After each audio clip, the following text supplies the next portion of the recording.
Yep. So, what business are we in? We're in the people business. The people business? Just the people business? The connection business. Oh, I might need to consult my curriculum because I seem to have forgotten some of my notes. What were the bullet points again? Somebody get me a cappuccino, please. I'm feeling a little Guys, sluggish. stop. We need to stay on time. That's enough. Sorry, we're doing very important things here. I want to spend my life with you.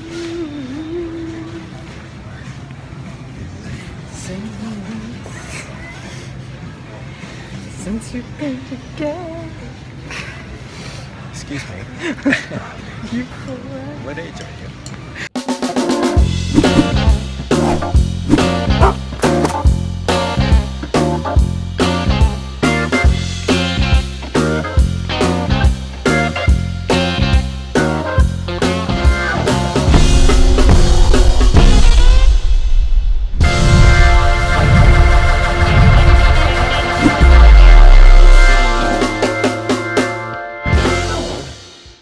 Okay, everybody, so we got ourselves a bit of an interesting one going on here.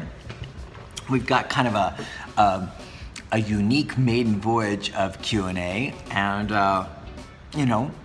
hey, you know that me and Laura like to shake things up, and of course, we've got the little situation of her being in Los Angeles, me being in New Orleans, and that creates some logistical issues, things like that. So we are concocting our own kind of version of Q&A, and we're gonna have a little fun with it. We're gonna see where it goes. We're gonna see what it does, and it could be a wreck. It could go down in flames, or it could be a lot of fun. So we won't know until we get done, until we post it, and that's just the way we roll. So anyways, thanks for joining us, guys. I'm here in New Orleans in my loft, and like I said, Laura's back home in LA, so I'm gonna do my part, and we're gonna piece it together. Laura's gonna ask the questions, and we'll try and have a little witty banter, see if we can find a way to make that work.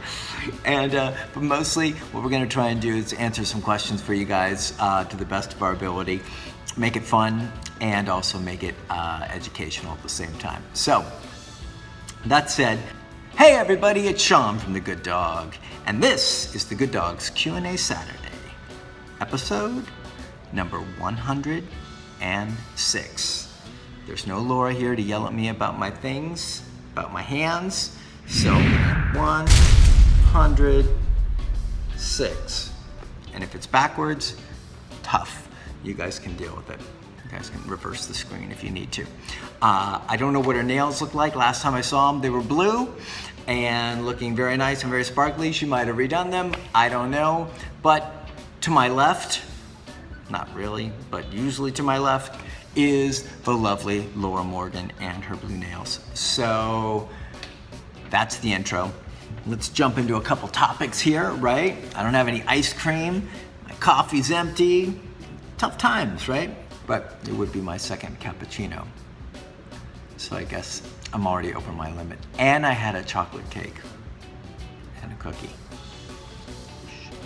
You know, Q&A always gets me like, I always need a little extra pep, a little extra zing. So we went with a little extra coffee and some heated up chocolate cake. Don't tell anybody. Okay, so what's cooking? The NOLA team is building, like always. We've got Camry down here. She's doing board and trains and working with clients. I'm down here for 2 weeks working with clients, working with some more kind of severe dogs. Definitely got one of a pretty heavy duty case with a biting dog who's bitten a few people. So that's I'm earning my dough with that. We got the LA team back home, just killing it, kicking butt. We've got Britt and Shelby and Henri and Laura and Tony, and they're all just rocking it. They don't need me. Who needs me? They're out there like wrestling the big dogs, and Henri's out there with like giant Roddies, and Britt's, you know, like heading up some pretty like nasty intakes with some challenging dogs. And so super proud of those guys. Those guys are really killing it. I can't say enough good things about them and how knowledgeable and qualified they are as trainers. They just do great work, and so that's awesome. We've got Halloween approaching. I'm in NOLA. You know what that means? Halloween in New Orleans is off the chain. Halloween, they don't mess around. Like, Halloween was built for New Orleans. So it's gonna be fun. I've got to find myself a costume. I was Rob Zombie last year, but it's like 1,000 degrees here. And my Rob Zombie costume was a giant leather overcoat, like a real deal leather overcoat that went like down to my ankles, and then a big mask and hair, and there's no way I'll survive the night if I try and go as Rob Zombie. So I've got to find a new costume. So wish me luck with that, but Halloween will be fun. And then a couple days after that, I'll be coming back to LA. We've got new dogs coming in, and I'll be coming down there to work a little magic with them. Excuse me. And in other news, in case you didn't hear, Miss Laura Morgan, who can chime in right now, got herself a new set of wheels. And she got herself a fancy set of wheels. So I'm super happy for her, super proud of her. She had to like, she was struggling a bit with like the mommy wagon. Do I do the mommy wagon? You know, she was driving like an Audi A5, and it was kind of sporty and all that, but she had like, where am I gonna put the dogs? Where am I gonna put the baby? So she managed to find her way with like kind of in between, like an Audi sports wagon, if you can call it one of those. So she's super excited, but ask her if the dogs have been inside of it yet. She's struggling a bit. Like we all do when you get the brand new car, you don't want to put the dogs in. So she'll buckle eventually, but so far, no dogs. No dogs. Anyways, so that's kind of what's cooking. I'm gonna turn it over to Laura, see if she's got anything that she wants to add to this little intro, and then she can ask me the first question, and we'll dive into this damn show and see how it all comes together. All right? Hey guys. Oh, this is such a weird one. I know this is the weirdest Q&A, but we thought we'd just try something different, as Sean just told you. So I'm gonna do my little version of the intro. I've already watched Sean, so I know everything. I know what chocolate cake he ate. I know he's on his second cappuccino. I also know that he's chewing gum during this whole presentation, so I'm gonna apologize in advance for that. Anyway, I am in said car right now. Yes, it is pretty much the best car ever. I didn't think I would love it as much as I do until I started driving it around, and I was like, oh, this changes things. So yes, it's a mom car. It's big. It has 3 rows of seating, but man, is it nice. I really liken it to driving the spaceship. It's real nice. So, and no dogs in it yet. I know. I've looked up like custom covers for the back and all this stuff, but it just smells so good in here, and the dogs are so dirty, and like it doesn't matter how many times I bathe them, they roll in dirt. Their dirt comes out of their pores, and I'm just like, oh my gosh, how am I gonna do it? All right, we'll get there probably at some point. Anyway, okay, so what I'm gonna do during this whole presentation is I'm actually gonna take you through a day with me a little bit while I'm, right now I'm in the car, I'm on my way up. I'm actually going to get lunch for all those wonderful girls Sean was just talking about. I'm going to grab them lunch from their favorite spot, and then I'm going to bring it up, and then we're going to be working with some dogs. So I probably will be filming myself on the road and at the place and stuff like that. So we'll kind of get like a full day's thing, and Sean will just be sitting at that table with his non-existent cappuccino. But anyway, I don't really have anything to report. nails are still blue. Missing Sean here, of course, but everything's cool. Like, the girls are amazing. Our trainers are so amazing. And, yeah, we're just trying to do the thing here. I'm just there to watch and be pregnant sitting on the couch while they work with dogs. So that's been kind of fun, but fun to watch because they're amazing. All right, well, I guess I should jump into question number 1. Okay, so question number 1. Let me turn down this AC. It's hot here today, man. I've got some air-conditioned seats going on though, so don't worry about me. So question number 1, it comes from Tamra. I don't have it right in front of me here, but I memorized it. It's pretty quick. Basically, Tamra asks, is there any point in teaching e-collar recall that you get off stimulation on the collar? So once the dog is responding to the recall, are you still stimming? Are you still pressing the button? And her whole thing is like, she'd like to wean the dog off of the collar at some point. So she wants to make sure that she doesn't have to be pressing the button for the rest of time with her dog, especially if he's responding. So take it away, Sean. Well, thank you very much, Laura Morgan. And so Tamara wants to know about STEM and kind of the protocols for how we go about that, like getting the dog off the e-collar, not necessarily meaning taking it off, but getting them off the button. So it depends on your system, depends on your approach, depends on your trainer and their methodology. Some trainers will, excuse me, I'm chewing gum while I'm doing this. Some trainers will advocate for always stemming at low levels to prompt the dog. That's not our program. So our gig is basically a 4-step program. I'm gonna highlight that super quick for you, right? So it's basic escape training, which escape training means, like, say you're teaching sit, you're at a low level, a level that's motivational for your dog but not upsetting. You've got a leash on your dog, e-collar, you say sit, you press the button simultaneously, you guide the dog into the sit. When the dog's butt hits the ground, the button goes off, you mark it with good, boom, first step.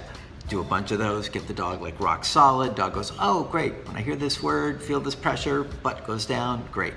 Then, as the dog gets better and better, what we start to do is we start to hold on to the button a little bit less time. Basically, what we're doing is we are rewarding the dog for compliance and for moving into position. So if I say sit and the dog starts moving towards the sit, I'll come off the button a little sooner. Rewarding the dog, getting him off the pressure sooner, and the dog's like, oh cool, I'm sitting down and the pressure's going away sooner. So that's second step. Third step would be what we call prompting, which is where a lot of trainers kind of hang out at after, or that's kind of like their finished product. But prompting is basically at usually around the same level that you've been using for escape training and the second step as well. But we're gonna say sit and tap the button once, and your dog, after all of that patterning, should sit his butt down. If he doesn't, you repeat the command, sit, and guide him with the leash. That's third step, right? So now we've had 1, 2, 3. We've had press and hold until the duration of the sit. We've had press and hold until commitment towards the sit. Then we've had tap as we say the word, and hopefully the dog goes into the sit because he's been patted so much. Fourth step, and this is really getting to the crux of your question, is that you're going to be totally off the button. This is what we call the final corrective phase, the final frontier. And the final corrective phase is basically you give the dog the command, sit, you give the dog a moment to comply, not 10 moments, not 20 moments, you give the dog a moment to comply. And if the dog doesn't comply, what we do, some trainers will say no and tap the button. That's not our style because we typically find no when we're trying to get a dog into a position kind of hiccups them, and it kind of like blocks them a little bit. So what we do is repeat the command with a tap of the button. So, fourth step, dog's been patterned, lots of practice. Come up to a corner, you say sit, and your dog doesn't sit, but there's no button, right? Let me make this crystal clear for Tamara, right? Is Tamara? Make this crystal clear for Tamara. You walk up to a corner, leash in hand, e-collar, you say sit, no button, your dog doesn't sit, repeat the command, tap the button, sit, right? It would be like that, sit. and then the butt should hit the ground. If not, you would probably roll up a little bit on the e-collar, because now we're at the proofing, we're at the corrective phase. Now our dog knows the commands. Now it's time to hold the dog accountable. This is where we actually manage to get off the e-collar, right? So if you underwhelm your dog and you stay at levels that are too low, say you come to a corner and you tell your dog to sit, but he's looking at another dog across the street or something else he's distracted by, and you correct him at 10, which is typically pretty valuable for him, but he doesn't sit, you've got to come up. And so now you're at 15 or you're at 20, sit, and all of a sudden, butt hits the ground. Now, you repeat this and repeat this process, and your dog typically learns that, like, oh cool, I hear the command, sit my butt down, I don't even feel the e-collar anymore. Same goes for your main question, which was recall. I use the sit just as an example because it's an easy one to describe, but same thing goes for recall. Once your dog knows recall, call him, give him a moment to comply, and if he doesn't, give him the command again simultaneously with a tap on the button, right? Make sure your dog is proofed, make sure your dog is on a long line and it's been through the whole process, and when he feels the stem, doesn't get freaked out or panicked, make sure he's not gonna run in the street. It's up to you to be really safe with all that. But the process, the finished process, level 4, phase 4 is gonna be Francis come, and if Francis does, no e-collar. Francis come, and Francis by this time should know this stuff crystal clear. And if Francis is like, but there's a dog over there, roll up, Francis come, or you might even like, so I said roll up, but you would probably start at whatever corrective level you were at. So say you were at 20 for the recall, just to clarify. Francis come, no button. Francis doesn't come at 20. Francis still doesn't come because boy, that dog is attractive. You're up to 30, 35 or 40, come, and then boom, Francis turns and comes. And then Francis learns, hopefully, Francis is a smart dog, that Francis can beat the e-collar, beat the stem, and doesn't have to actually feel it as long as Francis complies. So you will be getting off the e-collar if you go to the corrective phase. Some trainers don't want to do that. They just want to prompt and stay at low levels and never go to a corrective phase. But then that means you always have to have the e-collar in your hand. You always have to be tapping for it.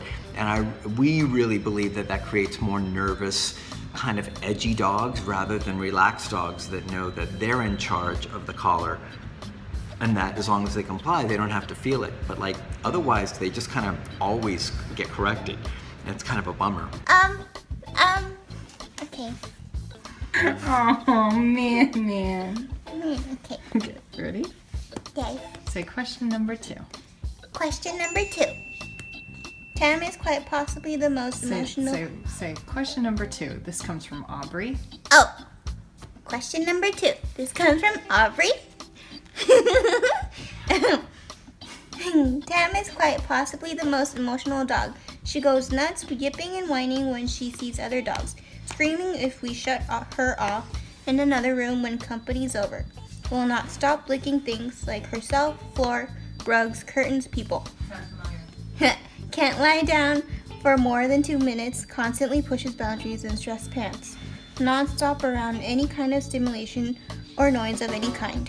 I have a prong collar for her, which she responds to okay in quiet settings, but around distractions, forget about it. I had hopes for her of training her to be a therapy dog, but it looks like that's out of the question for now. How can I help her settle down and be comfortable in her own skin? Okay. Thanks, Henri. I'm gonna have her ask the question, which you guys already know. So I'm thanking her in advance. I'm actually walking back. I just picked up the lunch and I'm walking back to my car, but I'm gonna start answering this question for Aubrey and her young dog Tam. So Miss Aubrey, I think the idea that your dog probably isn't going to be a service dog at this point is a good reality. The reason I say that, and it's not to be like snarky or anything, but the thing is, oh my gosh, I almost dropped all the food. That would have been bad. We just want to make sure that if you are doing like a service dog, and you are working with a dog that you're going to make a service dog, you want to make sure that the dog is actually equipped to do the work. So that's really great that you figured that out. Oh my gosh, there's like a plant in my car. Hold on. Oh my gosh, that was so weird. Okay, so that's the good first thing, Aubrey. The second thing I was just going to talk about is just all of the stuff that you're dealing with. Sorry, guys.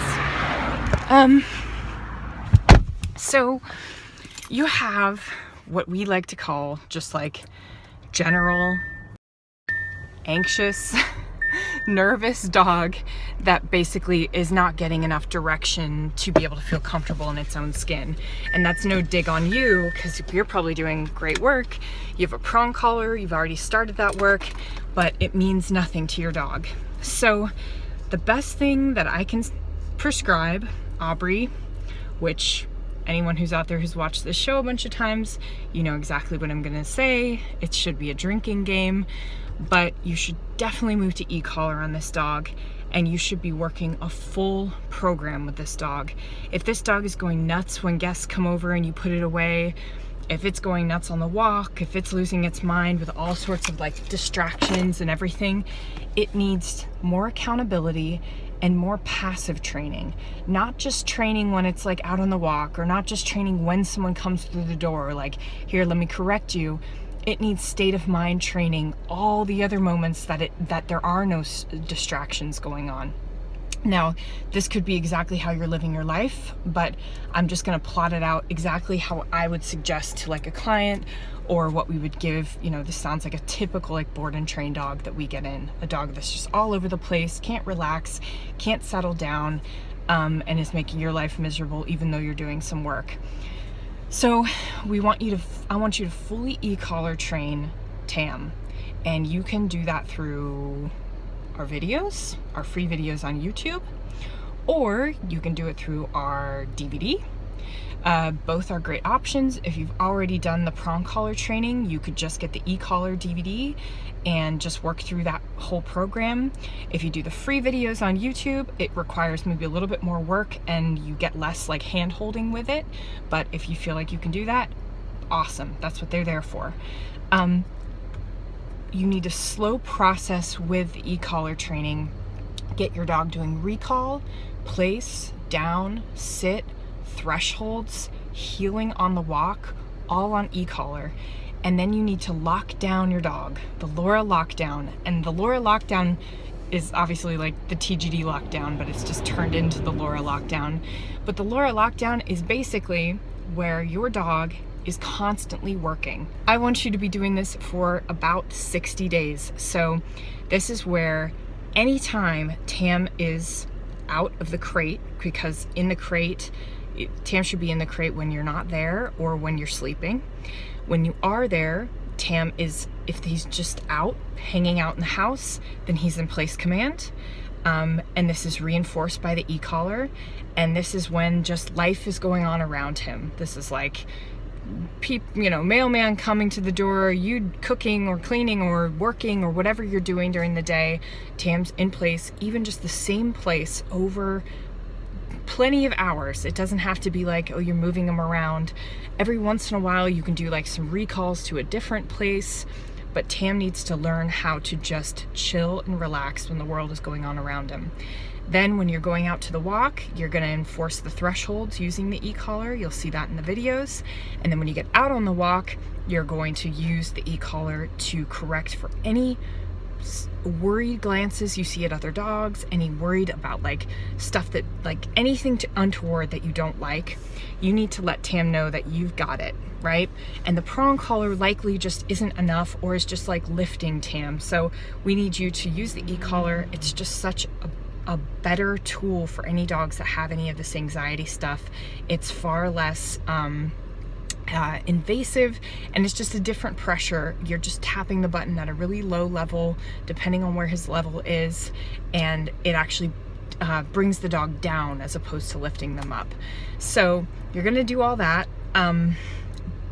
Besides that, so basically anytime Tam's out of the crate for 60 days, Tam's working, walking, maybe a little structured play, but that means like throwing the ball, recalling back, putting him in a down, like everything is on your command. And that's not for you to become a drill sergeant.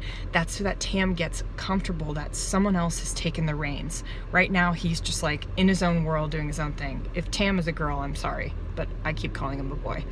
That was the name, right? Yeah, Aubrey and Tam. Okay. I can't see the question right now. So the other main thing I want you to check out, and this should be the other drinking game part of Q&A, but we need to check your affection levels with this dog. So what I see a lot are dogs that are going to be service dogs, or where owners want them to be service dogs. They have a kind of a connection with the dogs. They feel like, the dog is like really connected to them. So like this would be a perfect service dog because they're just like so in tune with me and this sort of thing. They make me feel better for whatever reason that you need the service dog. Whether it's like to perform a task, or whether it's to have some sort of like, if it's for anxiety or whatever it is, I've seen pretty much run the gamut in terms of like why owners want a service dog. And typically it starts with that kind of like, I really rely on this dog and this dog and I are super connected. So when you have that in play and you don't have a stable dog and you're kind of relying on the dog for some emotional support, the dog can become really anxious and dependent, especially if the stability isn't there.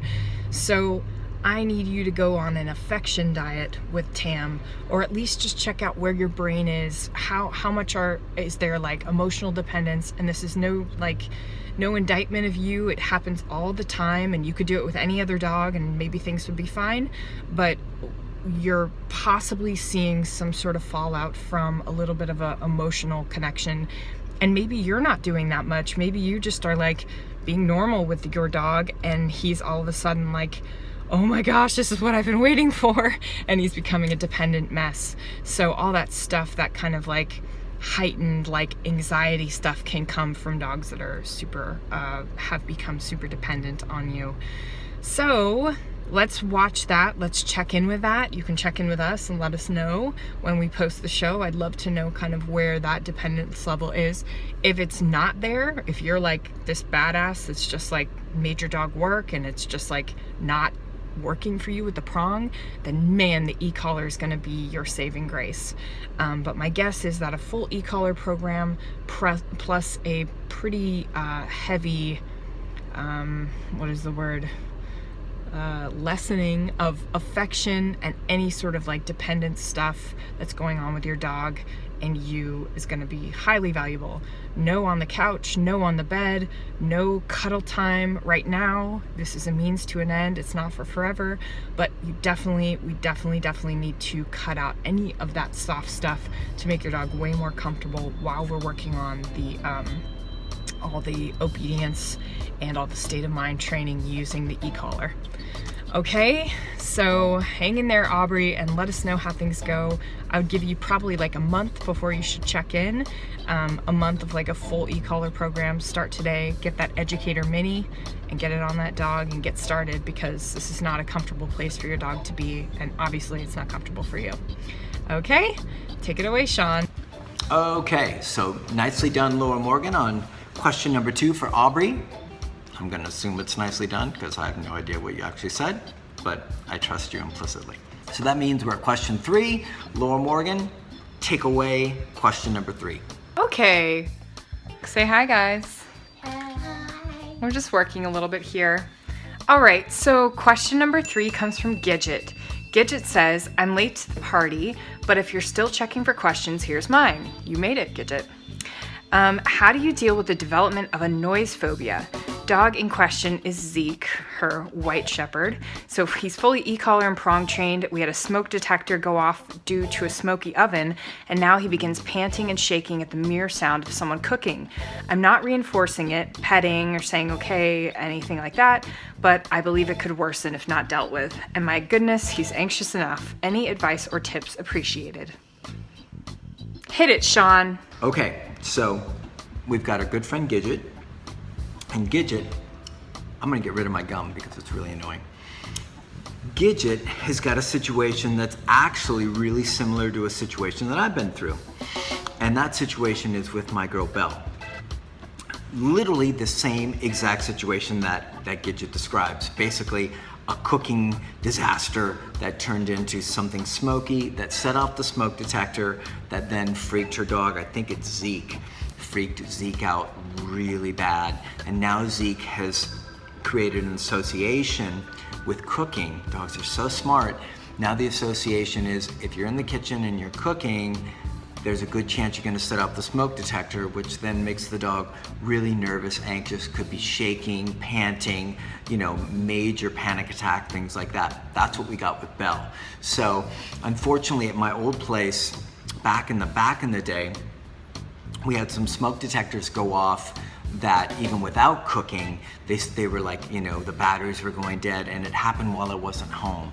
And so Belle had some pretty bad panics where she couldn't get, it was a small apartment, and so she went out the doggy door and tried to break out the fence. She actually injured herself, impaled her paw on a nail, broke teeth trying to bite and get out of a fence and all sorts of stuff, really traumatic stuff. And then we had a couple incidents with me and my bachelor skills cooking pizza, creating smoke that then, right, so first she had the smoke detector thing, which freaked her out, but she hadn't yet connected it to cooking. Then I burnt pizza a few times, which set off the smoke detectors. Then it became crystal clear to her that cooking was connected to it, right? So I just want to share that I've been down the same road that Gidget's been down with Zeke, and now you're trying to sort it out. Here's what we did. Okay, so Belle's not 1,000%, Belle's not 100% like sorted out with this, but she's pretty darn good. So what we did was we found what Belle's most favorite thing in the world was. And that is super easy for us because we know Belle very well, and that is the orange chuck-it balls. She lives and dies for those things. So what we did was we play every day with those orange chuck-it balls. What we would do is we took all the orange chuck-it balls, and she had like 10 of them, and we took them all out of where we kept them in a drawer, and we put them in the microwave, and we put them in the oven. And so typically all you had to do was grab the oven handle, and Belle would start to shake and pant and melt down and have a total freak out. So what we did was we really counter-conditioned her by making the oven and the microwave the giver of her favorite thing in the world, which was her orange and black chuck-it balls. And we did it. It took a while, but we did it for a long time. We were really consistent. I did it here in New Orleans as well. So when she'd come out here, all her balls would go in the microwave and in the oven. And she got used to seeing that as a precursor, something that precipitated the balls, right? So that was basically the association. Was now the oven or the microwave were like, those are great because I know my ball's coming out of that. So that's what we did.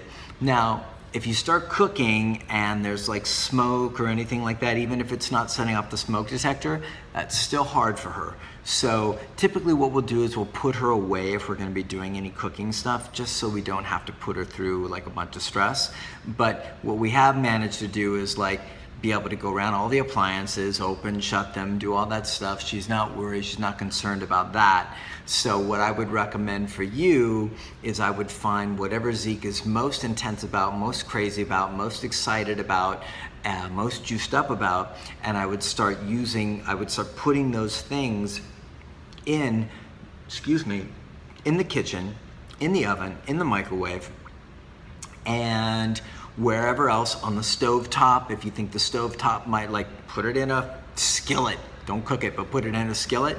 And whatever it is, if it's his like favorite toy, or if it's a ball, if you're lucky enough that it's a ball, that's super easy. If it's a bone, if it's a whatever it might be, find something that he's crazy about and then start planting him in the things that he's most worried about, and then you can kind of flip that.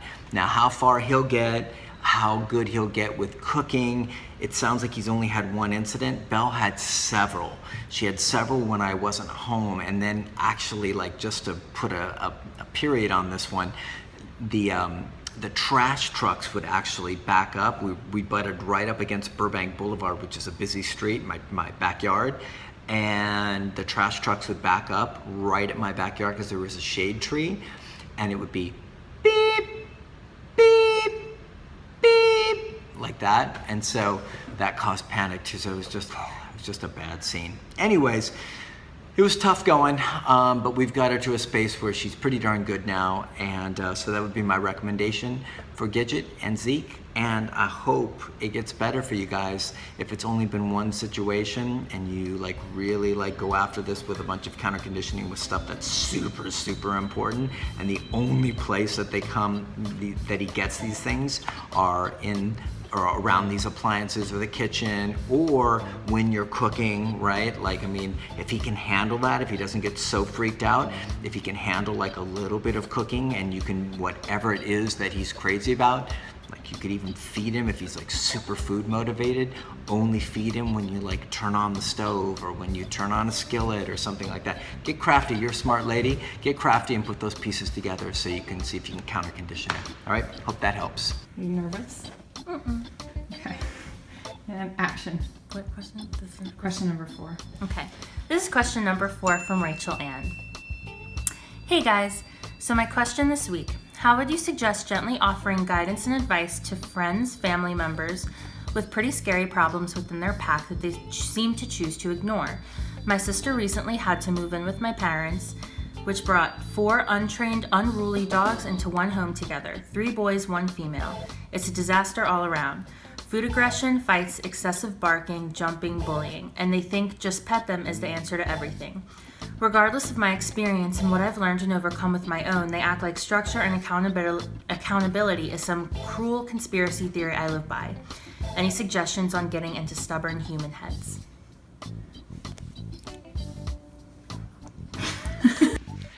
Okay, thank you so much for the question. I'm just gonna start it out with this.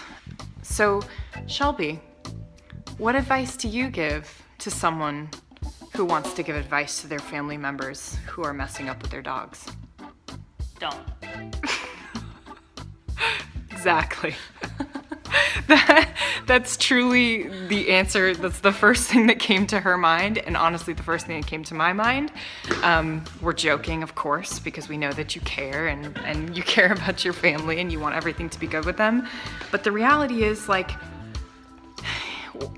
what can you do? Like, they're not interested. They've said, like, you have some conspiracy theory stuff with you holding the dogs accountable, and their dogs are fighting and resource guarding with each other. It'd be much different if, like, the dogs were just kind of fine and they were like, oh, and you were just seeing the writing on the wall. That's a different thing. Then you could give them the advice of like, hey, I know what happens, like I've studied this stuff and all that. But they're actually seeing the behavior that's terrible and they're still allowing it and still saying you're a conspiracy theorist. So I don't know. I mean, there's tough love that can go down. I feel like the main tough love would be if your dog was being put in a situation with their dogs, like when you go over for holidays or something like that. Like, if that was the case and there was stuff going down that you didn't like, then putting down strict rules about like, this is how it's gonna be when I come over, or this is how it's gonna be when my dog is over there, that's one thing. But the reality is, it's not your circus, not your monkeys. Like, you can't do anything about that. You're not around it all the time. And honestly, like, this kind of brings to the topic of like, this question we get a lot with trainers is they're like, how do I talk clients into using a prong collar? How do I talk clients into using an e-collar when I know it's going to be the best thing for their dog? And it's like, you don't talk anyone into anything. Like, you show them how it works. Like, we do tons of videos to kind of show what dogs can do, what kind of transitions can be made and all that stuff. But then, like, at that point, I don't talk anyone into anything. I don't talk someone on the phone into like, I promise this will work with your dog or anything like that. You just kind of like, you kind of live your life with your dogs and unfortunately, something really bad's gonna happen with your family, probably with the dogs, and they're gonna have to rehome, or, some dog's gonna get seriously hurt or something like that. And you don't wanna be like, I told you so, but at that point it's like, they're gonna have that burden to bear and that's gonna come up for them. So they do have some consequences for just petting that behavior in the future. So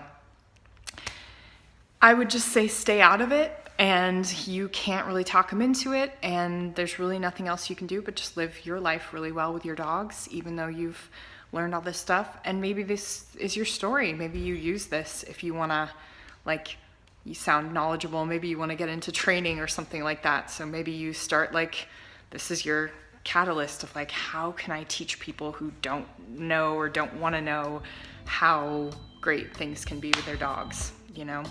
But in the end, not your problem. All right? Right, Shelby? Right. Okay, I always love giving Laura those kind of questions that have to do with like family dynamics. She's such a straight shooter on that stuff. Once again, I have no idea what she said, but I trust that she said great stuff because we've had questions similar to this before, and she does a really great job of kind of like accountability, empowering people to say like, hey, you need to hold your family accountable for your own needs, and if they're not respecting that, then there's a bigger problem at hand and things like that. So I trust that Laura did a bang-up job with that question number 4 for Rachel Ann and her family that's giving her a bit of a hard time as far as like keeping the dog situation in a consistent mode. So thanks for that, Laura. And I guess now we get on to question number 5. Can you believe like we're almost done? Almost done.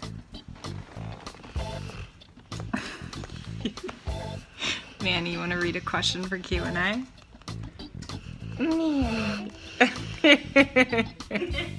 So there's 2 parts to this question where basically we've got I thought I should go along with that.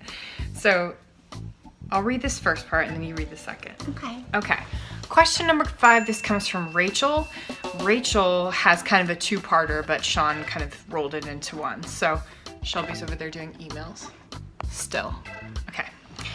This is from Rachel. Rachel says, my 1-year-old male intact Doberman is growling at inappropriate people like children and basically any stranger.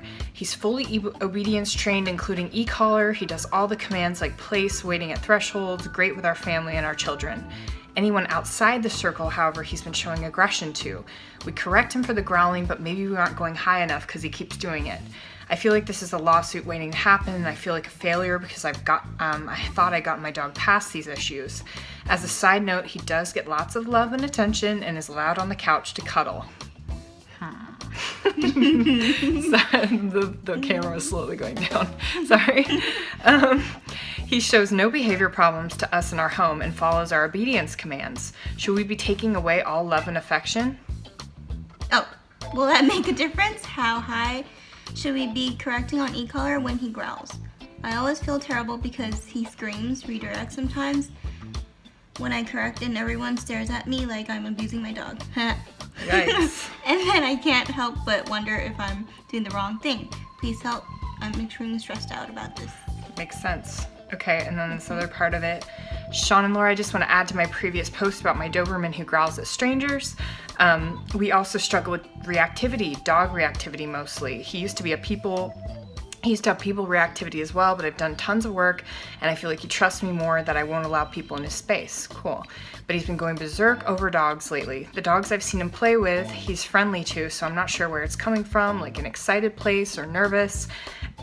Regardless of where it's coming from, it's unacceptable, disrespectful, and really frustrating because I can't get him to tune into me on the walk when other dogs are around. E-collar corrections ramp him up further, and so do prongs. If I catch it in time, the e-collar can be helpful, but I have to go like 90 on an educator mini. It might break his attention for a minute, but then he goes right back to looking towards the dog in a few seconds. Jeff says he thinks I need a stronger remote, but I'm wondering if I need to look at some different tools like a dominant dog collar or a more strict approach inside the house. Go ahead. Could it be an underlying disrespect that's causing the reactivity problems? I've been told he doesn't see me as a leader, but that's frustrating to hear when I put in so much work and he has lots of structure. I just wanted to add this. Yeah, to the she just wanted to add that on so we'd have more background. Okay, whew, it's a hard one. Take it away, Sean O'Shea. Rachel, who is somebody who's like me and Jeff and Laura, we know, and she's in the dog world, and she's like contemplating getting deeper into the dog world. So she's a fairly knowledgeable person. So I'm gonna hold Rachel a little more highly accountable than maybe some of just the regular dog owners out there. So if it sounds like tough love, it's tough love because if she's contemplating doing something that's like getting into dog work, you gotta come with it, and you gotta be honest with yourself, and there's no monkeying around, right? So I've written up some notes. You know, when I'm writing notes, you know that it's serious business. So, okay. So Rachel's Dobie is becoming territorial. It's struggling with kids, it's growling with kids, and he's being reactive, right? So basically, Rachel's got two different questions. Rachel, two different questions? Like, wow. She really like kind of took over Instagram, and it was like, one question's not enough, I'm gonna do two. So, somehow you got through with two questions. Okay, so your dog's being a jackass, I'm gonna use that terminology, with other dogs on leash. And you say, if I'm not mistaken, that he likes other dogs and he plays well with other dogs. So that means that your dog is just being an excited jackass that is saying basically, F you, I want to go play with that dog or go see that dog, or you stop telling me what to do. If a dog is really nervous, really apprehensive, really freaked out about dogs, it's typically a different reaction. Doesn't mean it doesn't look the same, but where it comes from is it comes from a place of being like worried and concerned. Your dog is not worried or concerned, most likely. It sounds like your dog is a bit entitled, empowered, bratty, pushy, and asking or demanding to get its way. Rachel, you know better than that. You should not be allowing any of this stuff, and we're gonna dive into all the stuff that's going on here. He's also being hyper-territorial. He's growling at kids, strangers, things like that, right? All of this stuff is like territorial, possessive, uncomfortable, starting to like escalate and get into like, hey man, I'm a dobie, like I'm gonna be like overly protective of stuff. You know when they become overly protective? They become overly protective when people aren't leading adequately. When people leave gaps in the leadership, when people leave gaps in the social structure for the dog, that's when you see that stuff go on. And when you have dogs that are like shepherds or dobies or rotties or cane corsos or anything like that, any of these firm guys, you don't have that ability, you don't have that allowance, you don't have that freedom, you don't have that luxury. You have a responsibility to make sure that you're sharing the good stuff, the best stuff with your dog to make sure you keep them in the right spot. You don't get the golden retriever pass. You don't get the lab pass. You don't get the, easy peasy cupcake pass. You picked a tough dog, or a firmer dog, or a stronger dog, or a dog that's been bred to be protective, to be, territorial, to be all this stuff. And that's fine, except it needs to be checked and counterbalanced by leadership, structure, rules, accountability, consequences, all that stuff from you that keeps it all in balance. Now, if it's not in balance, and like all the other stuff you're talking about, like he's allowed on the couch and he likes snuggles and affection and all this other stuff, then what's happening is your guy's leadership's going down here and your dog's gonna come up here and he's gonna make a lot of crappy, stressed out, bad decisions because he doesn't have a strong social structure in his house as far as who's leading things, who's running the show. I've got some pretty strong notes for you here about like no more pussyfooting around. Like you need to absolutely freaking reset your dog. He needs to be off that damn furniture. A dog that's growling at people or kids or being reactive, how did he get the privilege of being on the couch? How in the world did he earn that? Like, that's for great dogs. That's for dogs that are like, that's not for dogs that are being nasty, snotty, pushing boundaries, disrespectful, any of that stuff. They don't get those privileges. They earn those privileges. So you need to like pull the affection way back, like to 0 right now. You need to pull the access to your personal space to 0. You need to pull the furniture stuff, bed, couch, any of that, 0 out of there. And you need to bring the leadership, the structure, the rules, the accountability, and consequences for crappy choices way, way up. Way, way up. That's how you get your dobie into a good space. You know this. I know that you know this answer. I know that you've spent enough time, you've been to Jeff's RV trainer. I know that you've studied enough of this stuff to understand how blurred lines with your dog create this kind of fallout.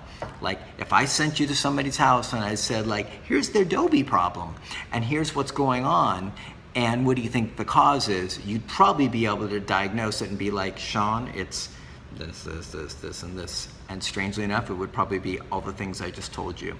So when you're knee deep in it and it's your own dog, it's easy to get, to go astray, to make a mess, to get yourself in trouble, to be too accommodating, give too much, and spoil, and blah, blah, blah, blah, blah. And that's exactly what it sounds like you got right now. It sounds like you've got yourself an entitled, spoiled, bratty, pushy, uncomfortable dobie.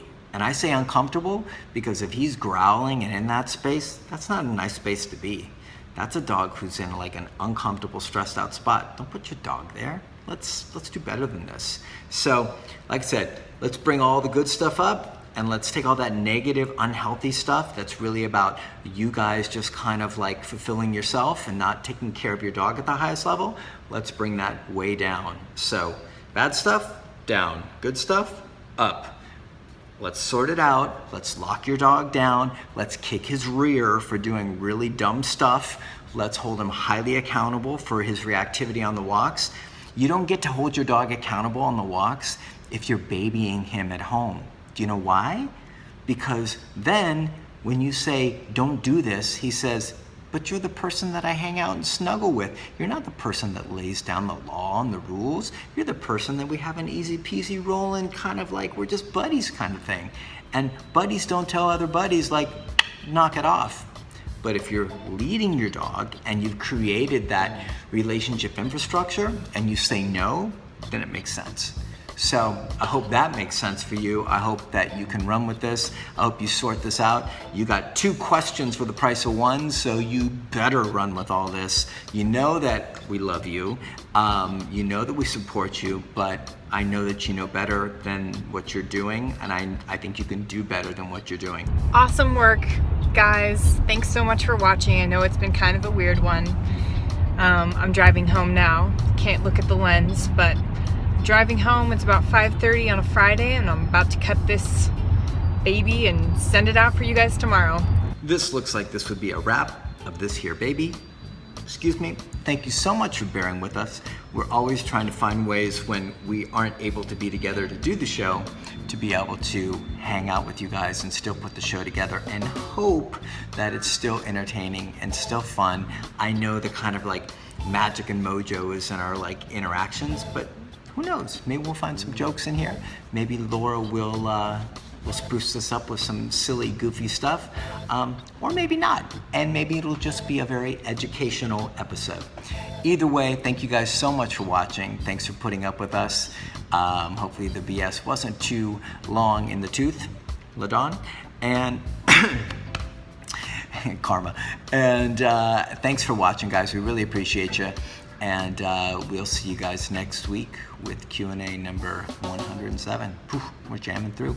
We love you guys, and thanks for hanging with us even with this different type of format. Okay? Love you. Bye.